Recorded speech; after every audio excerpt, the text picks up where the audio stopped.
You expanded Annapurna to 16 countries. And that's not a joke, huh? 20 16. countries, 20 20 countries. Oh God. All the global brands, if they speak the language which the local consumer understands, adapts, that is what I suppose would build brands. Brands create space for themselves. Commodities and product categories on its own doesn't. There is nowhere you actually could get a nuance of what a consumer wants in India, or a consumer wants in Jakarta, or a consumer wants in Hong Kong. I was in the same meeting room as the founder of Haldiram's. So he said, I want Haldiram as a brand to be used by 7 billion people across the world. They should be actually snacking on Haldiram Bhujia. I said, why not? That I believe is the mindset should be. When it comes to advertisement quality, whether it is able to do on product innovations, Indian talent needs to think far more global. Indian talent needs to think beyond the borders of India, rather than aping what is right in the Western world. Got it. India actually should be driving many more things, whether it is brands, whether it is categories, product usage.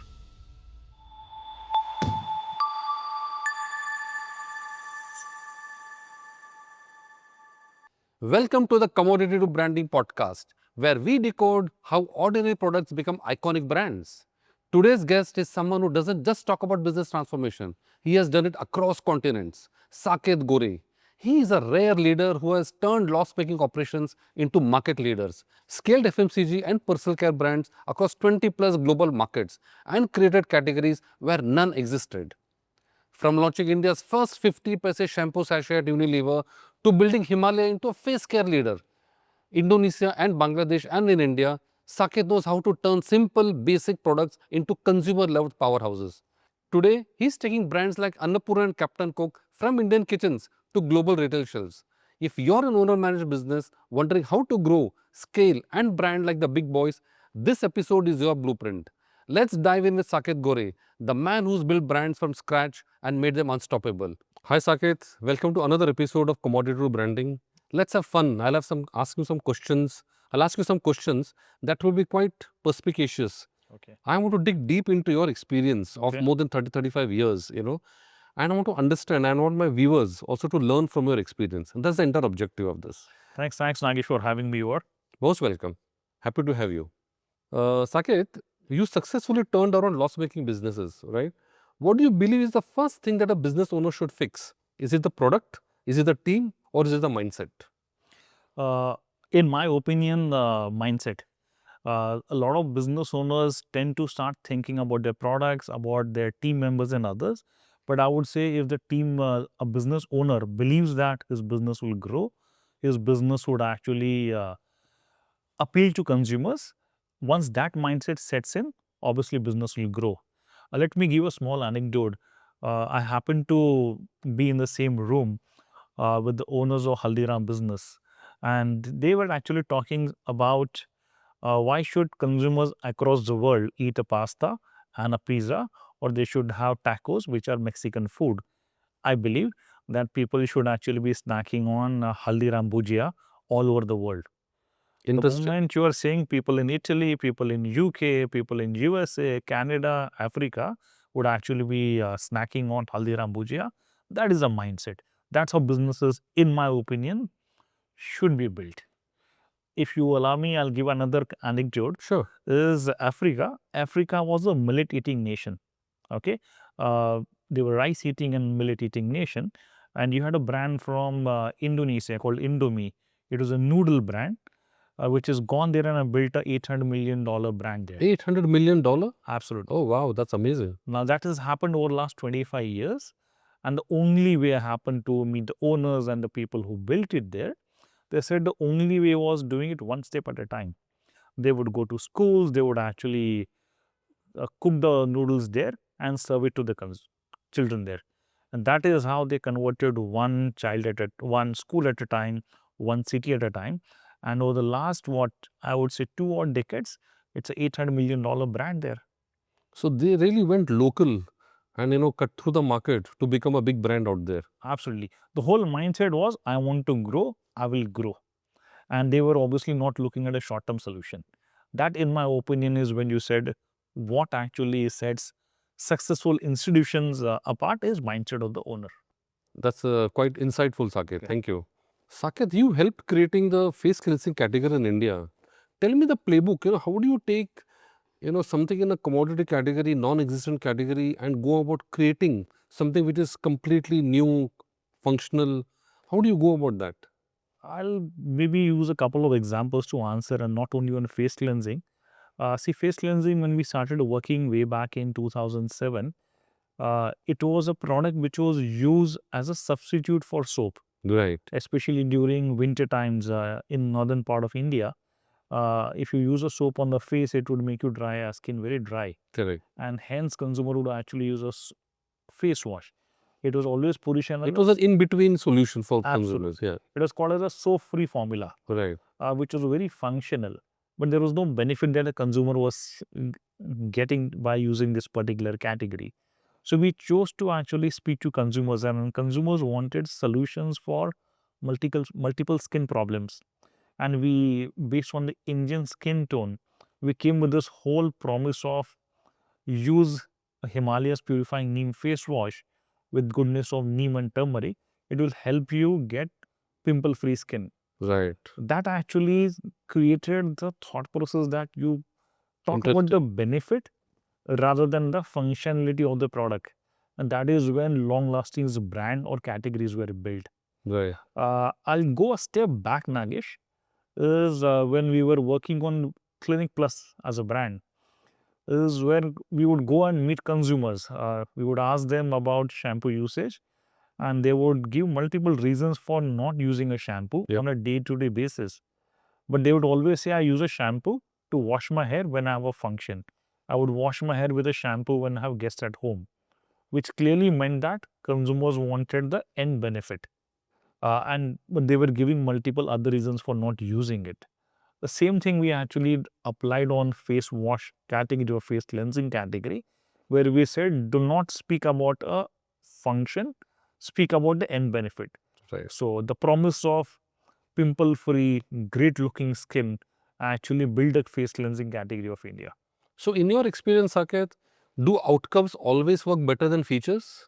In my opinion, when you are looking at deep brand which last at least a couple of generations, have to speak on the benefits and not on the functionality.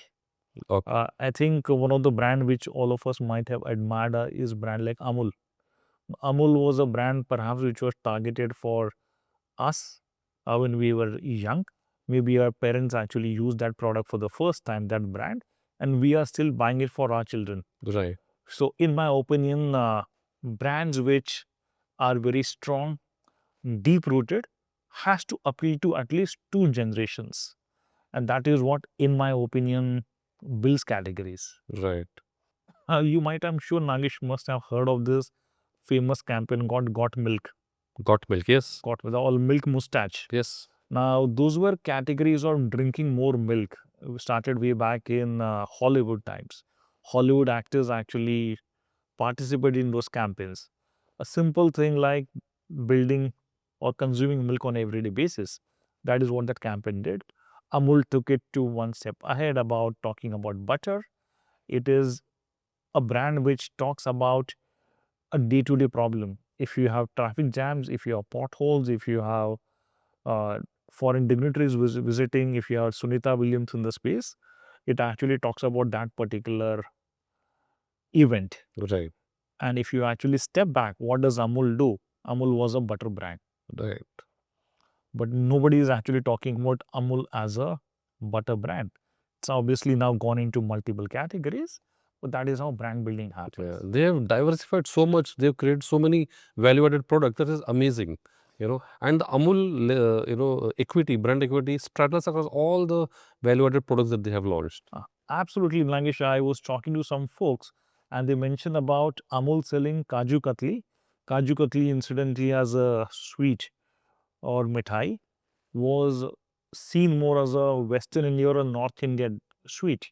But incidentally, today, Amul's Kaju Katli does almost what, $50 million or 300 crores worth of business in southern part of India. Now, That's the power of a brand. absolutely. I was shocked and I was surprised. Right. Saket, you expanded Annapurna to 16 countries. And that's not a joke, huh? 20 16. countries, 20 20. countries. Oh God, you're increasing by the day. Yep. Yeah. Oh, interesting. Tell us, what's your playbook, for making an Indian brand travel across cultures, religions, and regulations? Okay. How do you go about doing this? Two things. We spoke about mindset, and the whole mindset is that we have to win. Now, you spoke about Indian brand. I don't believe there is anything called as Indian brand. Right. Brands which originated from India.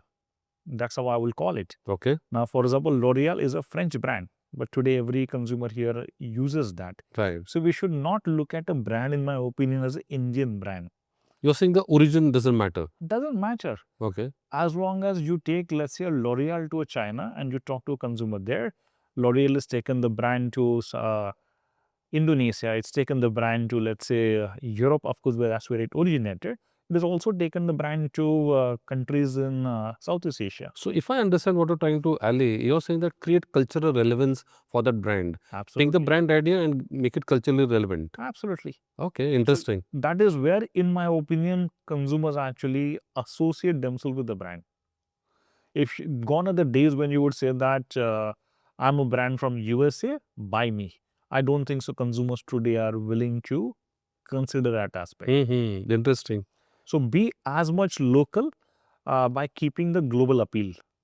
So I think sometime back I'd heard this acronym called glocalization. Right. I'm not talking from an operations point of view, but look at it from a consumer nuance that all the global brands, if they speak the language which the local consumer understands, adapts, that is what I suppose would build brands. Right. Also, Saket, getting anybody's product onto a Tesco or a Lulu, is like a dream, correct? But staying on the shelf is a real challenge, correct? What do you think is the secret to retail stickiness? A lot of retailers may not like that, but let me say that retailers, as long as there is a consumer pull, consumers are coming back and buying the brand, retailers would actually be willing to stock you up. Right. They would always find space for selling your brand.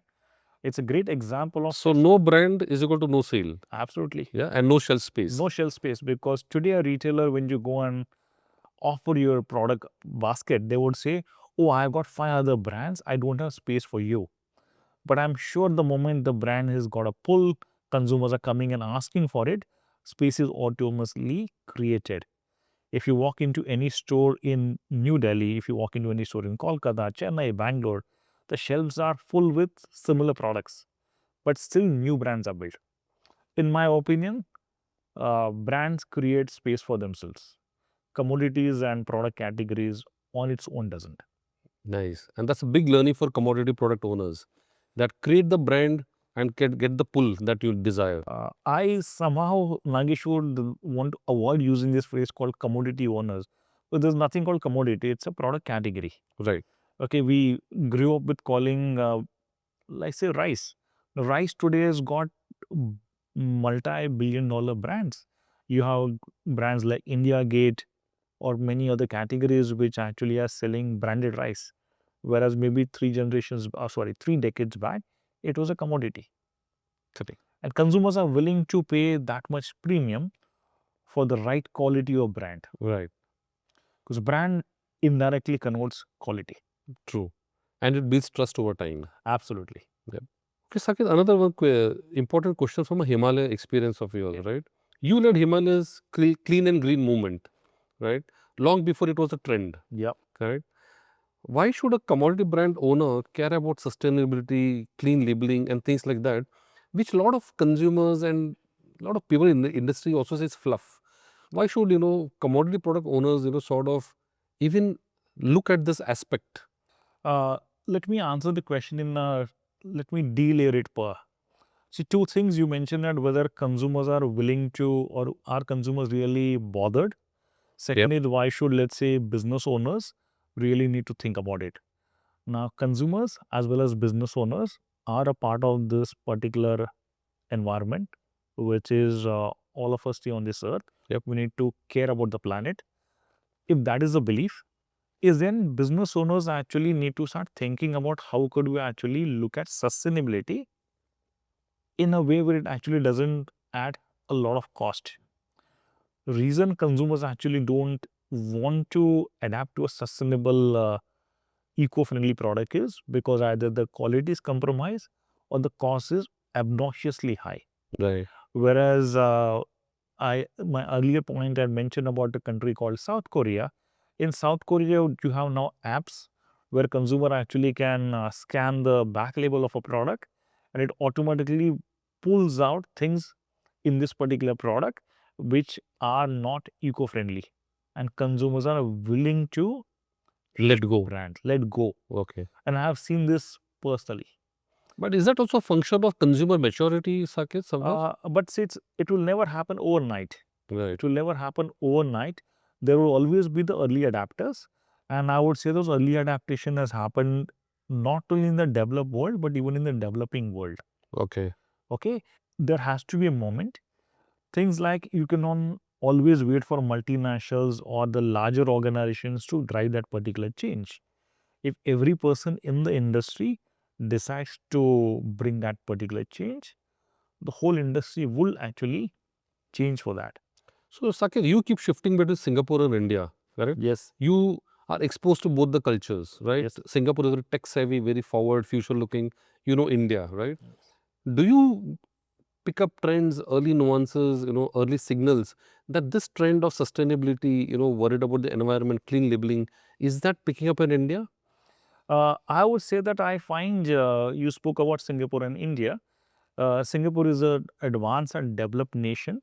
I would say in India, when you look at the dimension pyramid of India, on the top 5%, 6% of the population is very similar in terms of their expectations, in terms of their behavior. And I would say not only with Singapore, but it actually compares it with developed market like South Korea, developed markets like anywhere in North America. So consumers' expectations are the same. Okay. What technology has done is obviously it has completely democratized information and knowledge. Right. So whether I'm sitting in New York or whether I'm sitting in Singapore, I'm sitting in Shenzhen, my expectation on a particular behavior from a product is same. Right. For example, if I want to download a particular movie or I want to watch a YouTube video, if I have a 5G network, the speed has to be same, the experience has to be same in Singapore or New York or London or Shenzhen. Got it. So, Saket, from value-added food to D2C, the FMCG landscape is changing completely, Yeah. right? What do you think are the biggest opportunities you see in the next 5 years? And there's another one added corollary to this question I'll come to next. Okay. The biggest change that is getting driven is a lot of folks have been talking about, and I'll answer the question slightly differently, is FMCG industry was an industry which used to attract a lot of talent. It was an industry which was actually driving business growth in this particular in country. I'm talking about India. Today, technology companies actually seem to be driving enterprise building. Technology-led companies seem to be driving product development. FMCG perhaps is being slightly lagging on this. They've been slow starters. They've been slow starters. Adaptation to technology. I hear a lot of folks today talk about, I want to go digital. In my opinion, digital is just a medium. Earlier, you consumed content via television. That was the only medium, or other radio was available, print was available, television was available. Today, you have just got digital as a medium. Right. So nothing has changed. But FMCG, in my opinion, were slightly slow starters. Entertainment value of FMCG-led content actually has gone down. And in terms of innovations, I believe FMCG is actually lacked. Many years back, let's say, driving penetration was a job of FMCG brands. For example, sachets. Sachets were driven by FMCG. The telecom industry launched an everyday recharge point that was a sachet.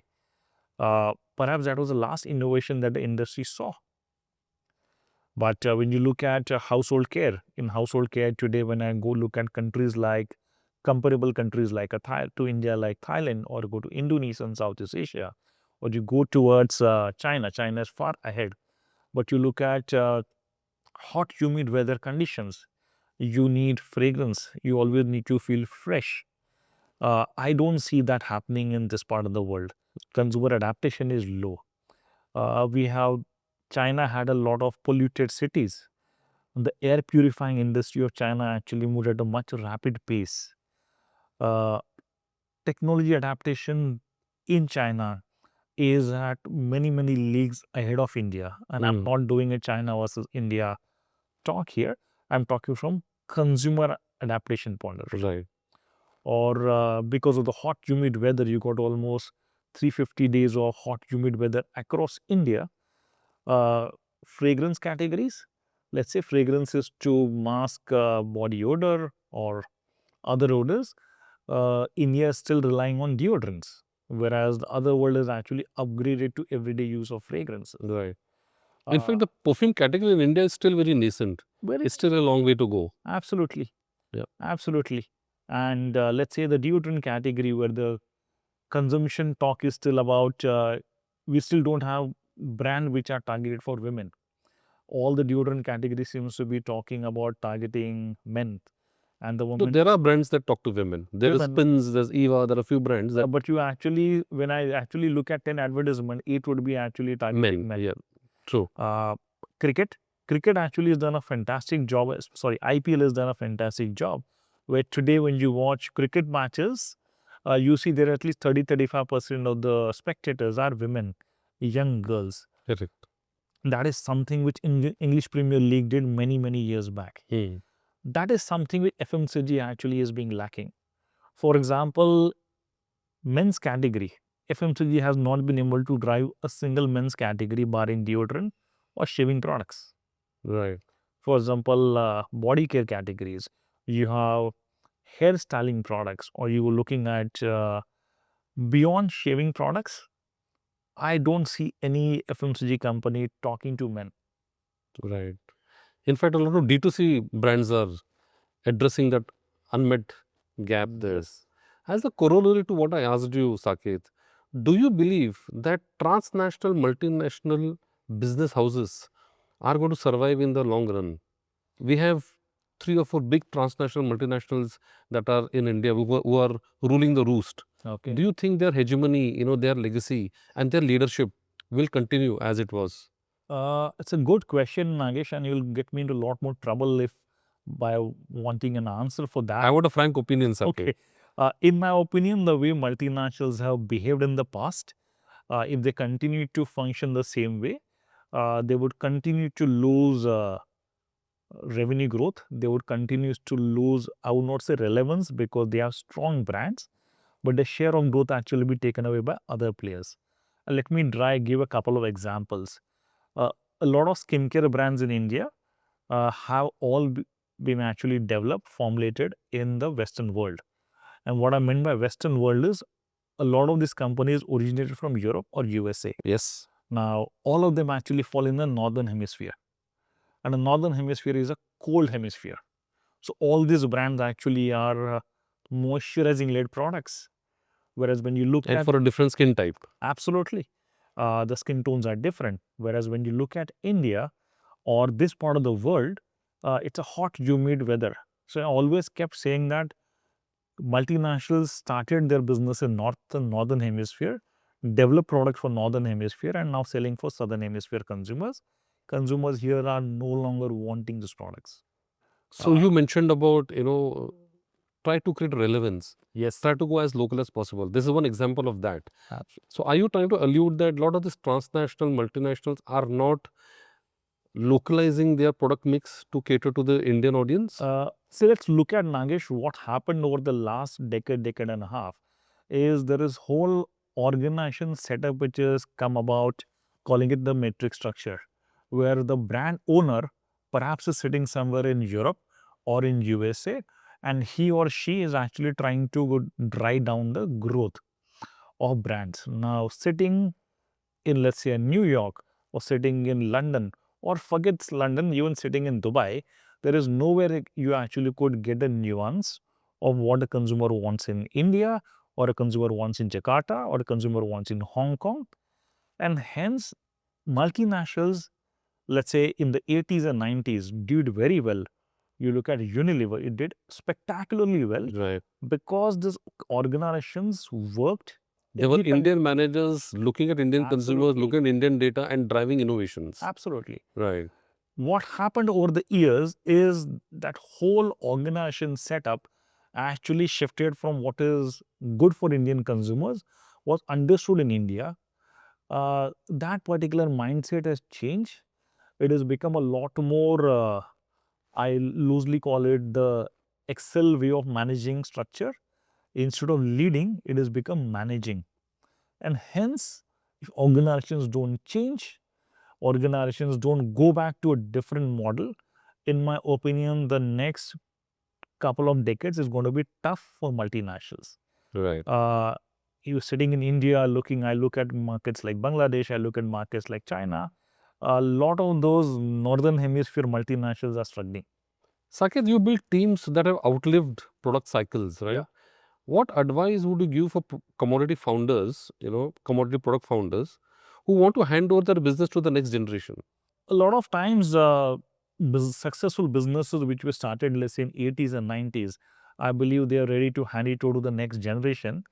And a lot of business houses, or in fact, when I speak to the founders, they say that I want to hand it to the next generation.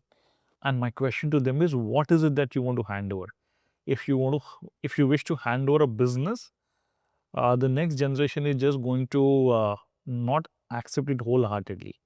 If you hand over a brand and say, okay, this is my current brand, now make it appeal to the next Newer generation. new generation, is what that generation actually loves. True. Because then there is involvement, there would be ownership. However, if you say, okay, I built 1,000 crore brand, I built a 1,000 crore business, say I built 1,000 crore brand by talking to this particular audience, take it over, make it appeal to different organizations. Right. But if you allow me, Nagesh, I would have a slight different examples here.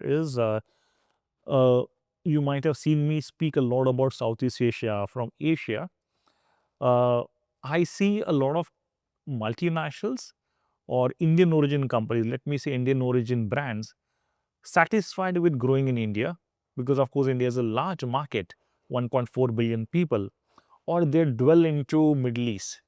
But when you look at Asia, barring a handful of the brands, not many Indian origin business houses are willing to venture there. And I wonder why. Mhm. I have seen Asian Paints. And given the I- fact there's a large Indian diaspora. I would actually say the Indian diaspora is more on the Middle East side, Okay. and that is what was their most easy target. But I would say you need to think at consumers. Right. And I was in the same meeting room as the founder of Haldiram's, and he made a very interesting observation. We were actually talking about, did you believe that Haldiram can go global? And he said, I my I had pizza for breakfast, and incidentally, my a couple of colleagues actually had pasta. They said, I don't think so. Pizza and pasta are Indian origin.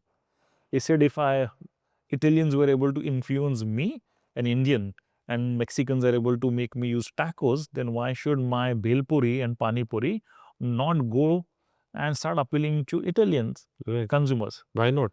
So he said, I want Haldiram as a brand to be used by 7 million people across the world. They should be actually snacking on Haldiram Bhujia. I said, why not? That I believe is the mindset should be. In Asia, you got a population, excluding China, another billion people live this part of the world. I seen Asian Paints try, Bajaj Auto try, but I don't see any other companies actually making any serious forays into this part of the world. Mm. Great mindset, per capita income is perhaps double, 2.5 times of India. I believe we should have been into these markets at least a couple of decades back. यार Saket, you seen it all, done it all, यार सब कुछ कर लिया आप लोगों ने team ने. You changed countries, you served for more than Asia Pac and various other places. एक ऐसा कौन सा कंट्री है जिसने आपको चैलेंज किया यार? मतलब as a brand builder, as a business builder, आपने मतलब रगड़ दिया बट बोला यार समझ में नहीं आया क्या करें यहाँ पर.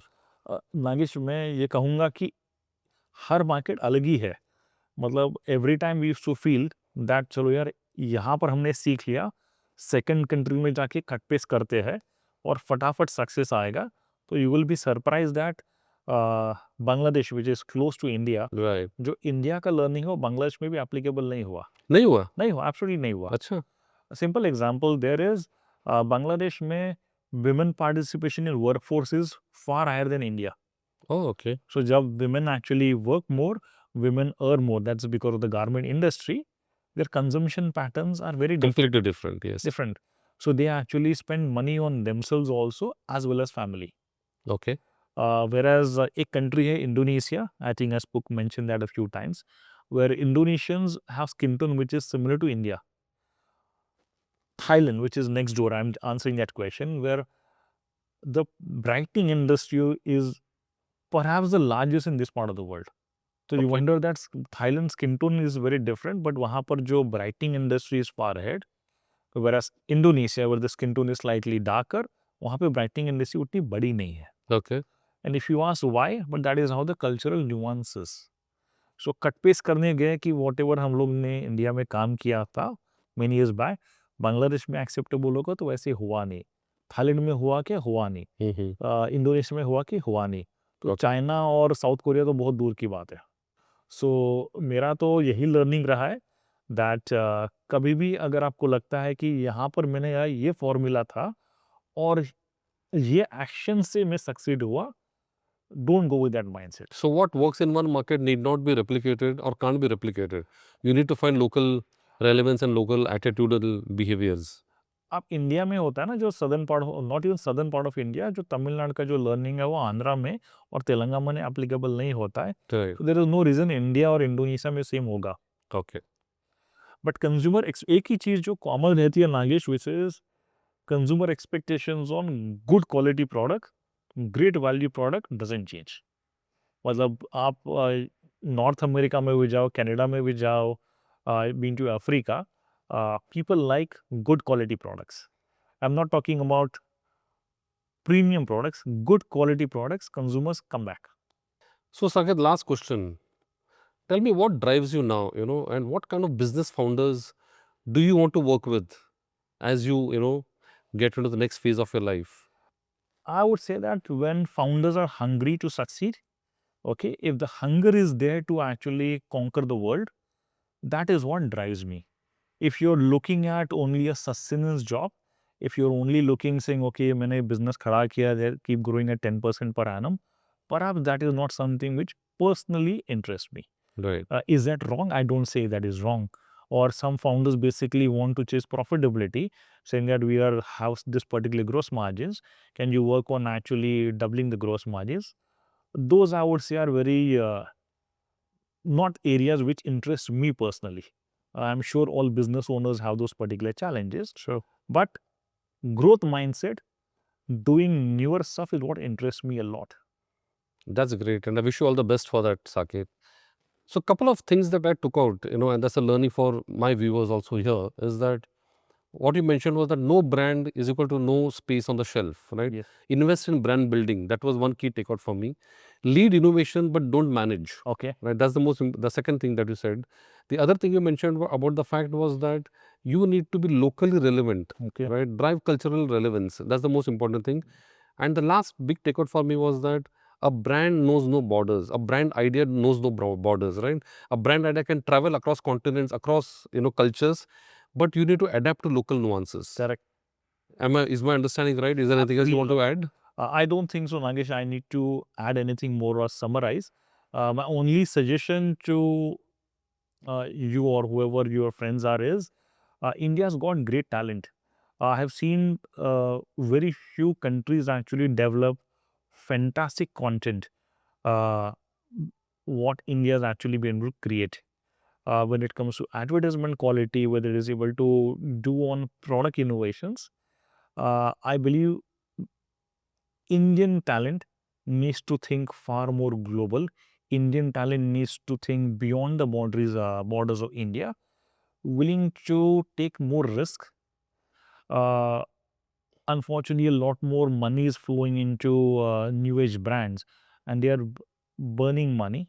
in my opinion, that is not how it should be done. A consumer, whether he is seeing advertisement on television or through mobile content, needs to see great quality advertisement, Right. great quality content. That is something which the talent pool here can achieve, is what I personally feel India should be doing. And as a co-Indian, I believe that is what should be done. Rather than aping what is right in the Western world, Got it. India actually should be driving many, many more things, whether it is brands, whether it is categories, product usage. Okay. That's a great advice, Saket, and something for us to also work upon. Thank you so much. Nice having you It's on. always a pleasure, Nagessh. Thank you. Talking Thank to you. you. Yeah. Thank you.